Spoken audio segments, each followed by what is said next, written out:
तो केंद्रीय गृह मंत्री 18 सितंबर के बाद दूसरी बार बिहार दौरे पर आए।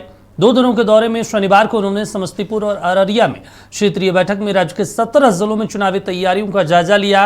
बैठक में सीट बंटवारे की रूपरेखा, उम्मीदवार चयन की रणनीति, प्रचार अभियान के टाइमलाइन और सोशल इंजीनियरिंग को लेकर गहन चर्चा की। गृह मंत्री ने चुनावी अभियान को लेकर कार्यकर्ताओं को 50 दिनों का विशेष टास्क भी दिया है। उन्होंने कहा कि कार्यकर्ता मंदिरों में जाकर पुजारियों का सम्मान करें, जीविका दीदियों से बातचीत करें और दीपावली के समय सरकारी योजनाओं का लाभ पाने वाले लोगों से सीधा संवाद करें। अमित शाह के बिहार दौरे से एनडीए और बीजेपी के चुनावी अभियान को कितनी मजबूती मिलेगी और महागठबंधन के प्रचार पर इसका कितना असर होगा, टू द पॉइंट में इसी को समझने का प्रयास करेंगे। देखिए, 18 सितंबर को अपने पिछले दौरे में गृह मंत्री अमित शाह ने डेरी ऑन सोन और बेगूसराय में कार्यकर्ता सम्मेलनों को संबोधित किया था। 10 दिनों में दूसरी बार वो बिहार आए। इस बार वो अररिया और समस्तीपुर में पार्टी नेताओं और कार्यकर्ताओं से मुलाकात की। फारबिसगंज में अमित शाह ने कहा कि चुनाव जीतने की असली ताकत कार्यकर्ताओं में होती है और इसी भरोसे बीजेपी इस बार 160 से ज्यादा सीटें जीतकर सत्ता में आएगी। प्रधानमंत्री, पार्टी अध्यक्ष जेपी नड्डा और अब गृह मंत्री अमित शाह के बिहार दौरे से बीजेपी लगातार ये संदेश देना चाहती है कि वो बिहार चुनाव को लेकर हल्के में नहीं है और जीत के लिए हर मुमकिन कोशिश में लगी हुई है। रिपोर्ट देखिए।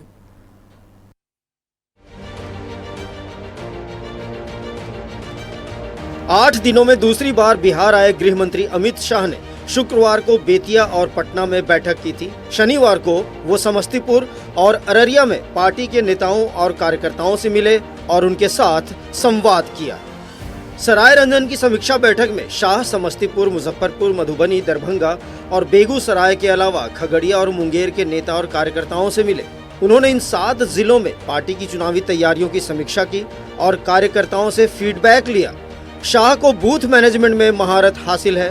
बूथ सशक्तिकरण को लेकर उन्होंने सहयोगियों से चर्चा की और नेताओं को जीत का मंत्र दिया। किशनगंज छोड़कर हर जिले में हमारा गठबंधन नंबर 1 पर रहा था। नौखतिया नंबर 1 पर है, अररिया, पूर्णिया, कटिहार में भी नंबर 1 रहे, सुपौल, सहरसा, मधेपुरा में भी हम नंबर 1 पर रहे। भाजपा वालों, एक कसर छुटी है किशनगंज की। इस बार किशनगंज में भी हमने कमाल कर दिया। लालू जी के लिए चुनाव अपनी पार्टी को जिताने का चुनाव, लालू के बेटे को मुख्यमंत्री बनाने का चुनाव। मगर हम सब भारतीय जनता पार्टी के कार्यकर्ताओं को इनके लिए एक चुनाव पूरे बिहार से घुसपैठियों को खदेड़ देने का चुनाव। सराय रंजन के बाद शाह की दूसरी बैठक फारबिसगंज में हुई, जहां उन्होंने करीब 5000 नेताओं और कार्यकर्ताओं के साथ सीमांचल सहित राज्य के 10 जिलों में चुनावी तैयारियों की समीक्षा की। अररिया, किशनगंज, पूर्णिया, कटिहार, भागलपुर जिले के अलावा शाह ने मधेपुरा, सुपौल, सहरसा, बांका और नौगछिया जिले में चुनावी तैयारियों का जायजा लिया। गृह मंत्री शाह को फीडबैक देने के लिए प्रदेश और जिला स्तर के संगठन कार्यकर्ताओं के अलावा सांसद और विधायकों को भी बुलाया गया था। शाह ने विधानसभा चुनाव की रणनीति को लेकर इनके साथ चर्चा की। आपको 4 दीपावली मनानी है, मालूम है 4 दीपावली कैसे मनाएंगे? चलो मैं बताता हूँ, ध्यान से सुनो। पहली दीपावली तो प्रभु श्री राम जब अयोध्या वापिस गए उस दिन दीपावली के दिन मनाएंगे। दूसरी दीपावली कल ही मोदी जी ने हमारी जीविका दीदियों को 10-10 हजार रुपया उनके बैंक अकाउंट में डाला है। उसकी मोदी जी ने जीएसटी में 395 से ज्यादा चीजों के दाम 15 से 20% कम कर दिए, जीएसटी में कमा करा, इसकी दीपावली हमें बनानी है। और चौथी दीपावली 160 से ज्यादा सीटों के साथ एनडीए भाजपा सरकार बनाकर मनानी। एनडीए को 2/3 बहुमत से जिता दो। मैं आपको वादा करता हूं, बिहार की पवित्र भूमि पर से घुसपैठियों को चुन चुन कर भगाने का काम हमारे लिए चुनाव एक कोशिश क्षेत्र को हमेशा के लिए बाढ़ से मुक्त करने का चुनाव है मित्रों, बाढ़ से मुक्त करना। शाह ने पार्टी नेताओं को जीत का मंत्र भी दिया। उन्होंने कोर कमेटी के सदस्यों को महिलाओं की समस्याओं को सुनने, डायरी में नोट करने और उस पर काम करने को कहा। सीट अपनी हो या एनडीए के सहयोगी दल की, हर सीट पर अपना 100% देने की उन्होंने अपील की। शाह ने विधानसभावार जनता की परेशानियों की लिस्ट तैयार करने को कहा और सांसद, मंत्री और विधायकों से जनता की परेशानियों को जल्द से जल्द दूर करने की नसीहत दी। शाह ने हर बूथ पर 10 युवा कार्यकर्ता तैयार करने का आह्वान किया। सवाल है, क्या शाह की शह से बिहार में विपक्ष के गठबंधन को मिलेगी मात और एनडीए को मिलेगी जीत? मरगू बालम, नक्षत्र न्यूज, पटना।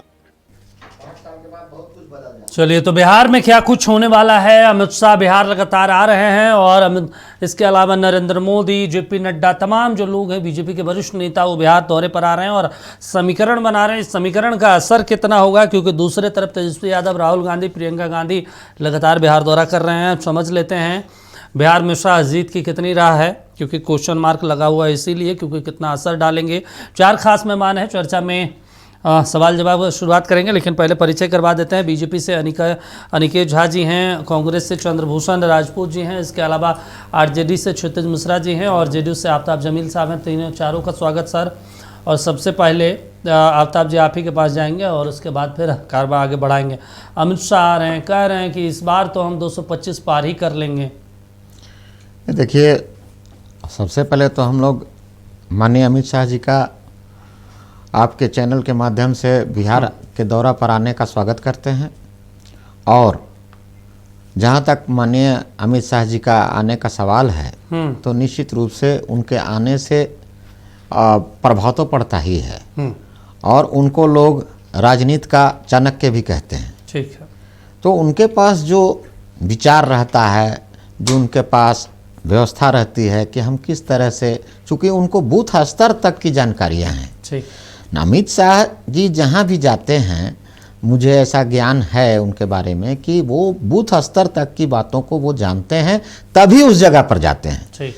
तो अमित शाह जी मैं नेता कम मानता हूँ और वो इस चीज़ को बहुत भली भांति देखते हैं कि ज़मीनी स्तर के व्यक्ति हैं और उनका अगर कहीं पर दौरा होता है तो निश्चित रूप से उनके दौरे से उस क्षेत्र में बहुत ही बढ़िया प्रभाव पड़ता है। चलिए ठीक है। अनिकेत झा जी हमारे साथ जुड़े हैं, बीजेपी से हैं, उनके पास भी जाएंगे, लेकिन हम पहले कांग्रेस से चंद्रभूषण जी जुड़े हुए हैं पटना से, उनके पास चलते हैं। चंद्रभूषण जी, क्या स्थिति है, क्योंकि लगातार आ रहे हैं, आपके भी लीडर दोनों आ रहे हैं, अमित शाह आ रहे हैं, आपके लीडर आते हैं पटना में, रैली करते हैं, निकल जाते हैं। अमित शाह तो देखिए बूथ में जा रहे हैं, हम बूथों पर चर्चा कर रहे हैं। चलिए ठीक है। हमारे साथ अनिकेत जो जुड़े हैं। अनिकेत जी, कितना असर होगा? देखिए, असर नहीं, ये असरदार होगा, जोरदार और जबरदस्त होगा। ठीक है। ये भारतीय जनता पार्टी की रणनीति रही है कि हम लोग जहां भी चुनाव लड़ते हैं वहां गठबंधन के साथियों के साथ साथ अपने भी लोगों की चिंता करते हैं। और ये हमारा रणनीति ऐसा है भारतीय जनता पार्टी का जी कि 12 महीने 365 दिन हम लोग जनता के बीच में रहने का काम करते हैं। किसी भी राज्य में आपको ऐसी कोई जनता नहीं मिलेगी जो ये बोलेगी जो चुनाव आते ही भारतीय जनता पार्टी के लोग एक्टिव होते हैं। उज्ज्वला योजना में फॉर्म भराने का काम हो हमारे कार्यकर्ताओं ने किया है। आयुष्मान कार्ड में अगर फॉर्म भराने की जरूरत हो हमारे ने किया है। और जब देश कोविड-19 में परेशान था, लॉकडाउन था, तो कोई भूखा ना सोए इस मंत्र को भारतीय जनता पार्टी के कार्यकर्ताओं ने भली भांति पूरे किया। ठीक है, तो हमारे लिए ये चुनाव कोई नई चीज नहीं है। चलिए ठीक है। और जिस मुद्दे पर विपक्ष बात करते हैं उन सभी मुद्दों पर ही बिहार की जनता ग्रसित होकर के एनडीए को लाई है सरकार ने, तो हम कहीं से भी घबराए नहीं। चलिए ठीक है। क्षितिज जी देख रहे हैं, आपको क्या लग रहा है? क्योंकि अमित शाह आ रहे हैं, वो तो कह रहे हैं घुसपैठियों को निकाल देंगे, अलग अलग जिलों में जाके चुनावी समीक्षा कर रहे हैं, कई वादे कर रहे हैं, बूथ स्तर तक मजबूती प्रदान करने का जिक्र कर रहे हैं। देखिए अमित शाह जी अवे किए हैं, अब मोदी जी भी आएंगे, वो आ और भी लोग को गए। बिहार में ही रोक करके रखना पड़ेगा। ये डर है, ये डर है हार का डर, जो अच्छी है, होनी भी चाहिए। इससे हमें ताकत मिलती है देख करके कि किस प्रकार से प्रधानमंत्री और गृह मंत्री को हमने बिहार में समेट करके रखा। अच्छा, दूसरी तरफ आप देखिए उन्होंने घुसपैठिए का बात किया। हम इतना दिन से पूछ रहे हैं दीपक जी, और भाजपा के प्रवक्ता आज बता देंगे तो मैं मान जाऊंगा। एक घुसपैठिया का नाम जिसको बिहार में इन्होंने खोजा है, और कौन वो घुसपैठिया है, और उसको खोजने के बाद उसको कहां भेजा है। क्या उन्हें बांग्लादेशी बोलते हैं ये, तो बांग्लादेश भेज दिया गया है, या क्या किया गया, किसको घुसपैठिए के रूप में चिन्हित किया गया। ये कह रहे घुसपैठियों को के खिलाफ ये वो है चुनाव है। कौन है घुसपैठिया? ताकत है, हिम्मत है तो खुल के बोलिए कि आप किसको घुसपैठिया कह रहे हैं। और बिहार में कौन घुसपैठिया बन के आ रहा है वो तो दुनिया जान रहा है कि कौन घुसपैठिया है बिहार में। ये मुद्दों की बात नहीं करते हैं, मुद्दे नहीं है इनके पास, भाजपा वाले के पास। ये बात करेंगे घुसपैठियों पे। हमारी एक सिंपल और सीधा सवाल रहता है इनसे कि आप जब भी घुसपैठियों के बारे में बताइए कि घुसपैठिए हैं, तो साथ में यह भी बताइए कि घुसपैठिया कौन है। आप किसे घुसपैठिए के बारे में कह रहे हैं? क्या वो लोग घुसपैठिया थे जिनको कि आपने कोविड-19 में, जिनको पैदल दिल्ली से अनेक राज्यों से पैदल चलकर बिहार में आने के लिए मजबूर कर दिया था? क्या वो लोग घुसपैठिए हैं? आखिर घुसपैठिया किसको आप कह रहे हैं? तो ये इनको बताने की वो नहीं है। इन्होंने पिछली जो 20 लाख रोजगार की बात की थी वो कहां गई? कितने लोगों को आपने रोजगार दिया? हमारी 17 महीने की सरकार बनी दीपक जी, हमने 5 लाख रोजगार दिया और 3 लाख प्रक्रियाधीन करवा करके। ठीक है क्षितिज जी, आप कह रहे हैं कि आपके 17 महीने की सरकार रही। सर, कोई डिप्टी सीएम कोई नौकरी दे सकता है क्या बिना मुख्यमंत्री के सहमति के? ये बहुत सुंदर सवाल है आपका। यही मुख्यमंत्री पिछले बार भी थे, यही वो मुख्यमंत्री हैं जिन्होंने ऑन रिकॉर्ड ये बयान दिया कि पैसा अपने पिताजी के घर। नहीं, वो तो बहुत कुछ कहा जाता है राजनीति में, बहुत कुछ कहा जाता है। राजनीति में कहा जाता है तो ये तो बोले तो नौकरी दे ही नहीं सकता है। आखिर उसी मुख्यमंत्री से नौकरी हमने दिलवाया ना भाई। नहीं, जब तो मुख्यमंत्री नहीं दिया, अब ये तो सवाल ये कहा जा सकता है कि आप 17 महीने में दिए, 15 साल में आपने क्या दिया? दीपक जी, किस विभाग में नौकरी निकला ये भी तो देखिए। अरे सर, कोई भी विभाग हो, शिक्षा में निकला, कोई भी विभाग हो, मुख्यमंत्री के बिना सहमति हमने मुख्यमंत्री देखिए, वही मुख्यमंत्री है ना। आखिरकार ये क्या रीजन था कि इतने दिनों तक मुख्यमंत्री जी 1 लाख 2 लाख लोगों को 2 लाख लोगों। अच्छा, एक बात बताइए, आपके झारखंड सरकार में आपके मंत्री हैं, एक मंत्री क्या हेमंत सोरेन के बिना अनुमति के वो मंत्री कुछ भी अनुशंसा करते होंगे, कुछ भी अनुमोदन करते होंगे या फाइल आगे बढ़ा देते होंगे बिना हेमंत सोरेन के जानकारी के? हेमंत सोरेन के जानकारी के एक होता है जानकारी के बाद बढ़ाना, वो बिना सहमति के आप बढ़ा देते होंगे। दीपक जी, आपकी सरकार, आपके जो मंत्री हैं, दीपक जी, वो आपको भी पता है कि सब कोई जान करके पूछ करके होता है। और मुख्यमंत्री तो बस वही काम हुआ बिहार में, उपस्थित थे, लेकिन मुख्यमंत्री जी वही मुख्यमंत्री जी थे ना जो काम नहीं कर पा रहे थे। आखिर क्या कारण था कि मुख्यमंत्री जी नियुक्ति पत्र नहीं बांट पा रहे थे? आखिर वो क्या कारण था कि वो नहीं दे पा रहे थे, युवाओं को रोजगार नहीं दे पा रहे थे? क्या मोदी जी मना कर दिए थे? चलिए ठीक है, मुख्यमंत्री तो वही रहे। चलिए ठीक है, जमाल साहब जवाब दे दे। जमाल साहब करवा करके दिखाया। इनसे पूछिए अगर हिम्मत है तो ये बताए हमको कि क्या घुसपैठिया बिहार में कौन है। ठीक है, आफ्ताब जी, चलिए ठीक है, नहीं है तो माफी मांगो। चलिए ठीक है, आफ्ताब जी, इनका कहना है कि नौकरी के मुद्दे को लेकर कि 17 महीने की सरकार रही, इसलिए नौकरी आप लोगों के ऊपर दबाव दिलवाकर दिया गया, नहीं तो आप कहाँ दे रहे थे? नहीं, ठीक है।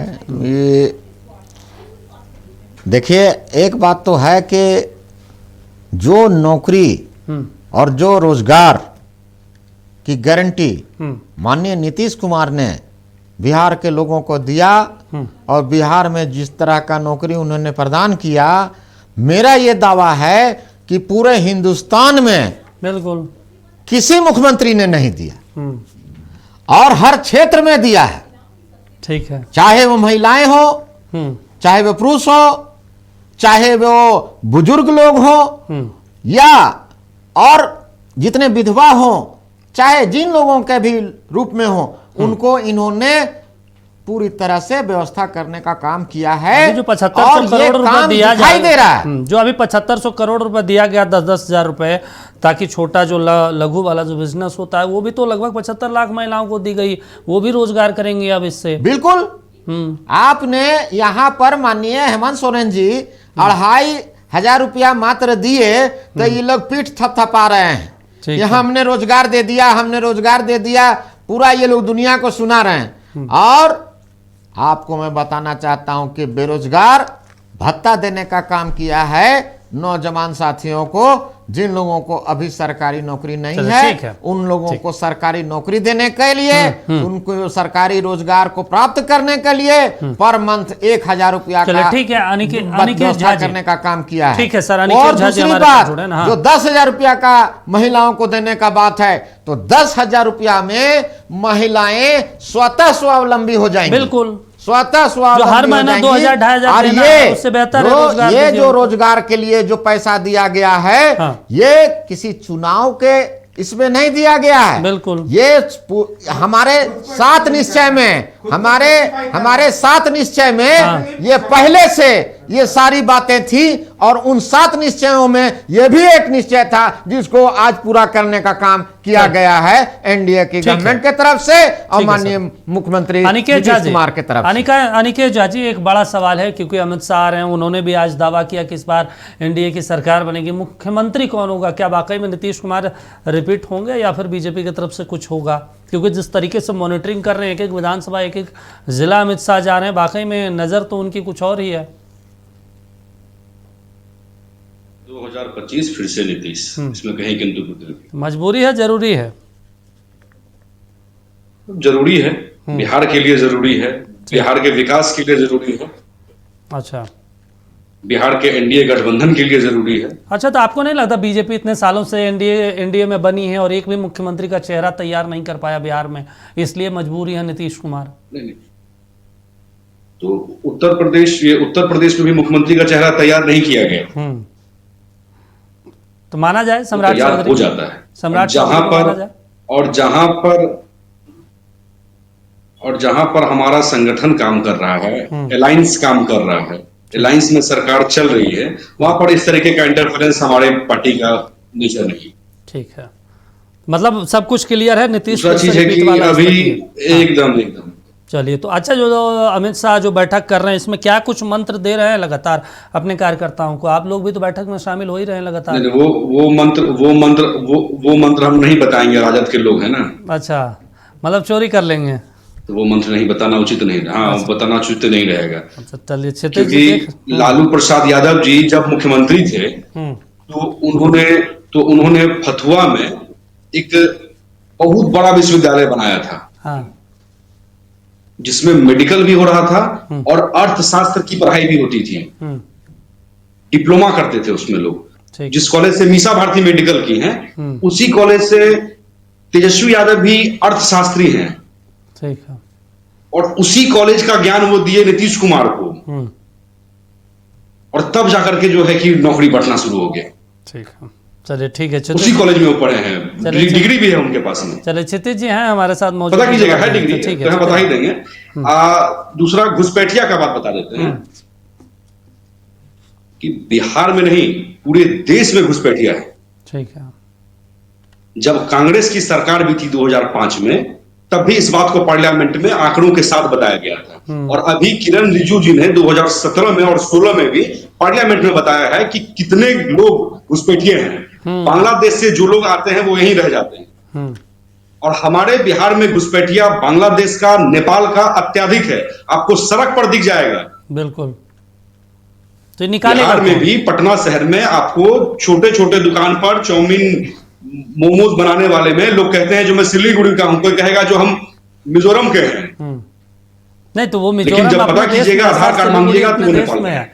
ये तमाम जगह जिसका आप नाम ले रहे हैं वो सभी भारतीय हैं। नहीं, मैं आपको ही बता रहा हूं, वो बोलेगा जो हम यहाँ के हैं, लेकिन जब आप उससे आधार कार्ड मांगिएगा, उसकी आइडेंटिटी मांगिएगा, तब पता चलेगा जो वो नेपाल का है। तो इसकी जिम्मेदारी किसकी है? 11 साल तो हो गए सर सरकार में रहते हुए।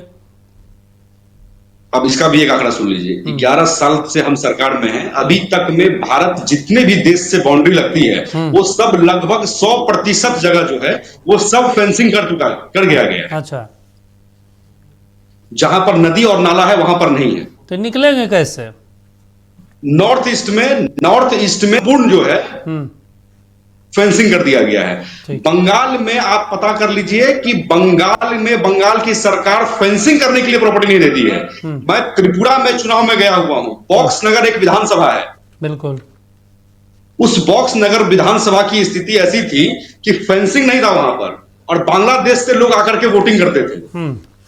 और मेरे पास में वीडियो है, कहिएगा अभी चला करके दिखा देंगे। लेकिन इस बार जो बॉक्स नगर का चुनाव हुआ था वहां पर प्रॉपरली फेंसिंग है, और इतना सटा हुआ है वो बॉर्डर कि वहां पर बांग्लादेश का भी सिम काम कर जाता है इंडिया में रहते हुए। अच्छा, चलिए। तो जहां पर जमीन बराबर रहेगा वहां पर किस गांव से कौन आ रहा है वो राज्य सरकार की भी जिम्मेदारी रहेगी।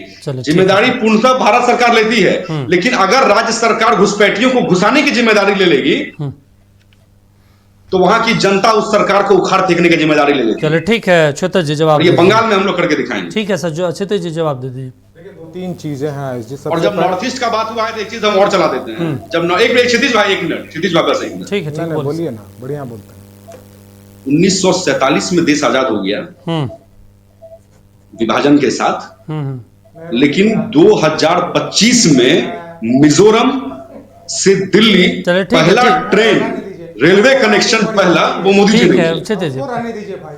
तो देश को एक कितना ये मानते थे वो तो पता चल रहा है। चले ठीक है क्षितिज जी। चंद्रभूषण जी जुड़ गए हमारे साथ, उनसे भी एक सवाल ले लेते। चंद्रभूषण जी, माहौल क्या है बिहार में? क्योंकि अमित शाह आ रहे हैं और कहा जाता है कि जब चाणक्य बिहार की धरती पर आते हैं तो चीजें अपने आप बदल जाती है। नमस्ते जी। अमित शाह जी तो बिहार के धरती पे आए हैं, और उनका जो स्टेटमेंट की फिर से बिहार में बीजेपी को लाइए, हम घुसपैठिया को निकाल देंगे। मैं ये पूछना चाहता हूँ अमित शाह जी को कितना साल चाहिए? पिछले 20 साल से बिहार में जो है बीजेपी की सरकार है, 11 साल से सेंटर में ये है। जब केंद्र में ये सरकार, जब भी क्वेश्चन पूछा जाता है कि देश में कितना घुसपैठिया है तो सेंटर कहते हैं कि कोई नहीं है। ये क्या नाटक है, ये क्या नौटंकी है? वो आते हैं यहाँ पे केवल बिहार की जनता को गुमराह करते हैं। आप देखिए 2024-25 में बिहार ने अपना खुद बिहार सरकार ने ये डाटा घोषित किया कि उनके पास जो फिजिकल डेफिसिट है 30,000 करोड़ का है। मतलब बिहार सरकार को एक्स्ट्रा 30,000 करोड़ चाहिए ताकि वो अपना रिवेन्यू पूरा कर सके। अभी जुलाई से सितंबर के महीने में जिस तरीके से बिहार की सरकार रेवरिया बांट रही है, चाहे वो 10,000 लोन हो, जो भी हो, आपको पता है बिहार सरकार ने 17,000 करोड़ का एक्स्ट्रा लोन लिया है ताकि वो फ्री में लोगों को दे सके।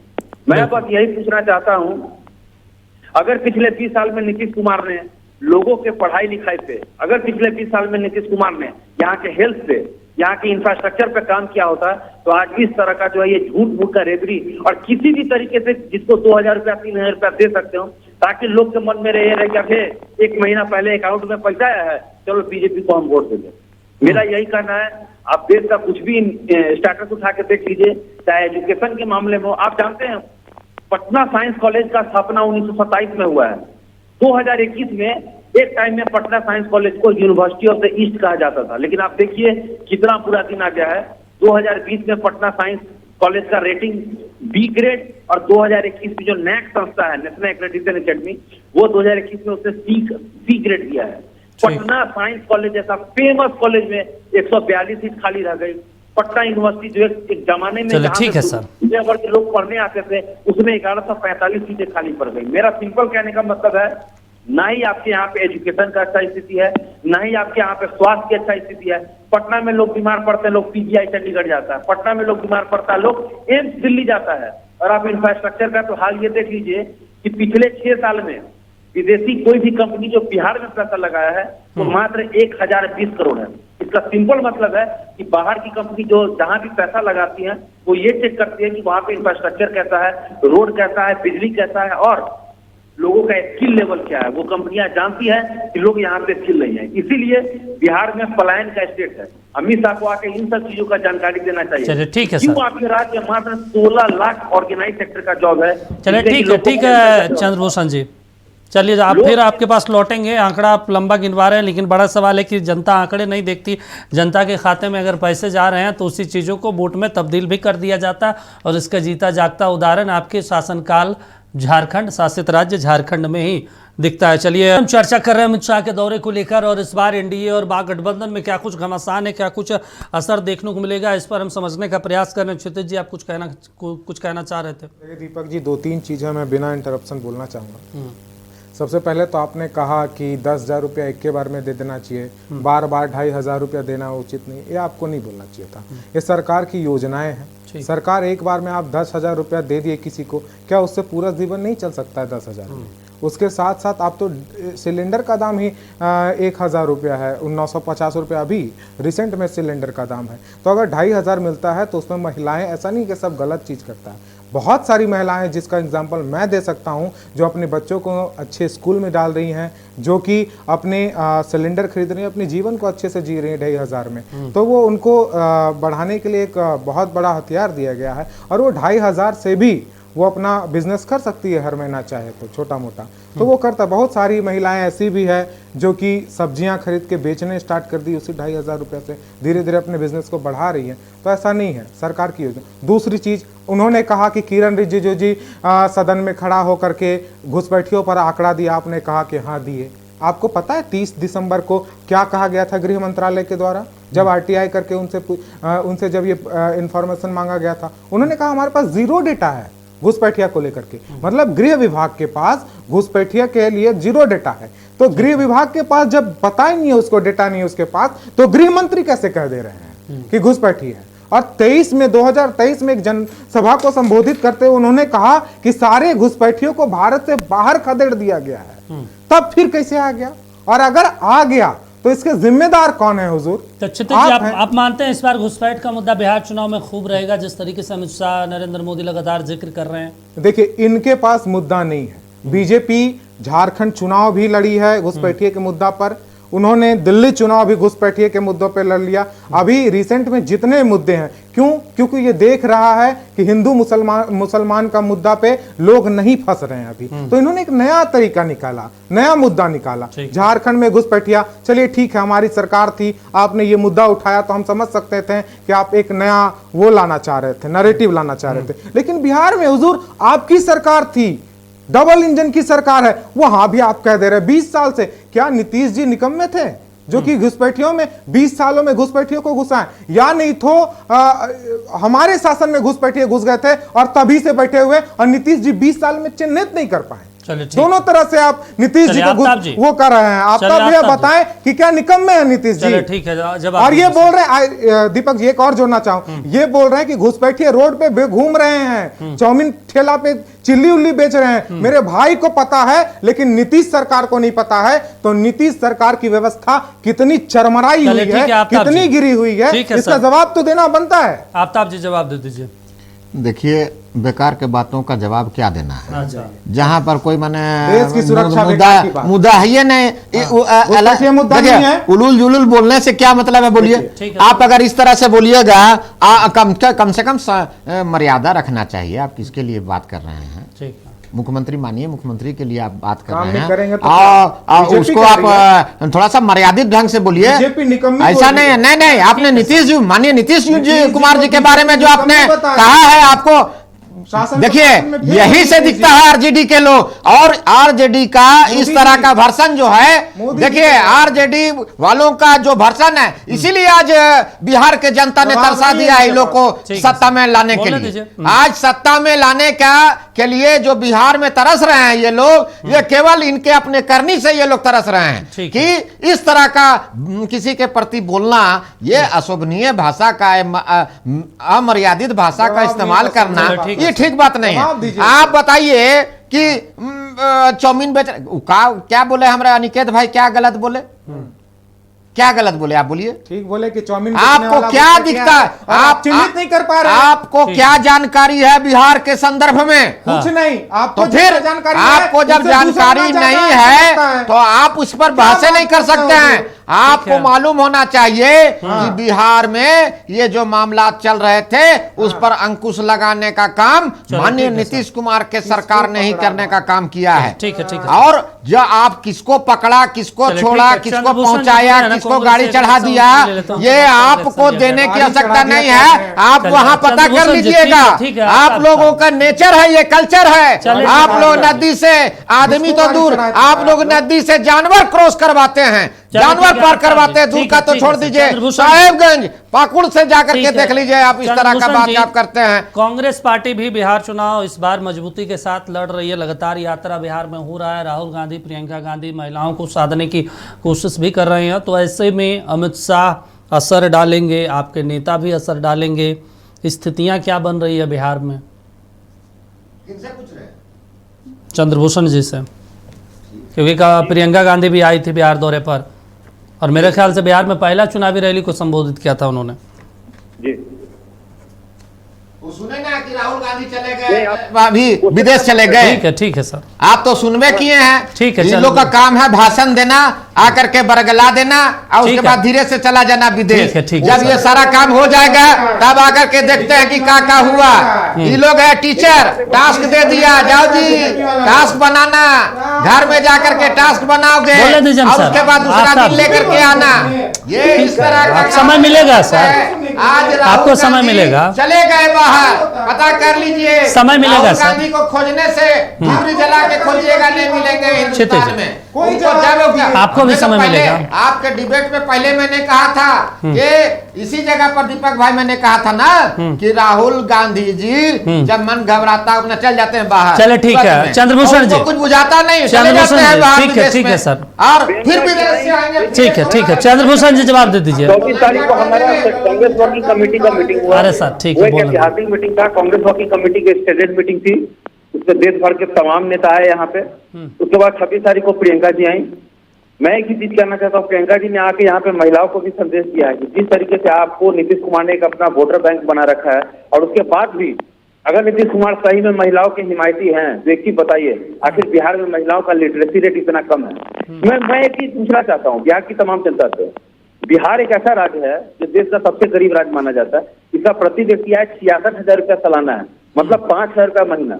पटना जिस शहर में हम लोग हैं अभी, पटना की प्रति व्यक्ति आय 1,20,000 रुपया सालाना, मतलब कि 10,000 रुपया महीना। और आखिरी डाटा शिवहर जो कि बिहार का ही एक जिला है, उसका जो पर कैपिटा इनकम है वो है 30,000 रुपया सालाना, 2,000 रुपये से भी कम। आप बताइए कोई आदमी अगर महीने का 5,000 रुपया कमाता है, वो आदमी क्या अपने हेल्थ पे खर्चा करेगा, क्या अपने रहन सहन पे खर्च करेगा, क्या अपने खाना पे खर्च करेगा? एक बार जब नरेंद्र मोदी बोले कि हम सबको 5 किलो चावल देते हैं, इसमें मशहूर अर्थशास्त्री अरुण कुमार ने कहा था कि क्या केवल खाना ये चावल और दाल खाना होता है? खाने का मतलब कार्बोहाइड्रेट कितना है, खाने का मतलब विटामिन कितना है, खाने का मतलब प्रोटीन कितना है, ये पूरा कंबाइंड होता है। और मैं आखिरी बात एंकर महोदय कह देता हूँ, खुद नीतीश कुमार ने जो 2023 में आंकड़ा पेश किया है, दीजिएगा आप उसमें उन्होंने कहा लोग केवल कि भाषण बिहार में दीजिएगा 94 लाख और ऐसा इन्हीं लोग परिवार से है राशन ले लीजिएगा। जिसके महीने की आमदनी 6,000 से कम है और 82 लाख ऐसा परिवार है जिसके महीने की आमदनी 6,000 से 10,000 के बीच है, क्योंकि बिहार सरकार 10,000 से कम को गरीबी रेखा से नीचे मानती है। जब 65% आबादी 10,000 रुपये महीने से कम कमाती है, जबकि एक परिवार में 5 लोग माने जाते हैं, आप किसी ने बिहार की स्थिति देख सकते हैं। इसीलिए यहाँ पे क्राइम इतना ज्यादा है, इसीलिए यहाँ पे इलिटरेसी इतना ज्यादा है और इसीलिए यहाँ पे लोगों की हालत इतनी खराब है। इतना इनकम्बेंसी है जिसके कारण नीतीश कुमार को ये फ्री में अभी वकील है तो उसको 2,000 महीना दे दो, बेरोजगार है तो 3,000 महीना दे दो, ये सब करना पड़ रहा है। इस नाटक में बिहार की जनता नहीं करते, बिहार की जनता इंडिया अलायंस को वोट देगी। हम यहाँ पे आके रोजगार के साधन लाएंगे। अनिकेत जी हमारे साथ जुड़े हैं ना बीजेपी से, उनसे भी हम समझ लेते हैं। अनिकेत जी एक महत्वपूर्ण सवाल है क्योंकि अमित शाह आ रहे हैं, जेपी नड्डा, नरेंद्र मोदी लगातार, और इस बार कहा जा रहा है कि एंटी इनकम्बेंसी भी विधायकों के खिलाफ ज्यादा है और करीब करीब 20 से 25 विधायक के टिकट काटे जा सकते हैं बीजेपी में। क्या इसी चीज की समीक्षा हो रही है इस बैठक में? जो उचित होगा वो पार्टी तय करेगी और उसी हिसाब से ये हमारा अपना पॉलिटिकल जो है डिसीजन है पार्टी का, और इस पर जो चीज निकल करके सामने आएगी वो सबको तभी पता चलेगा। ठीक है,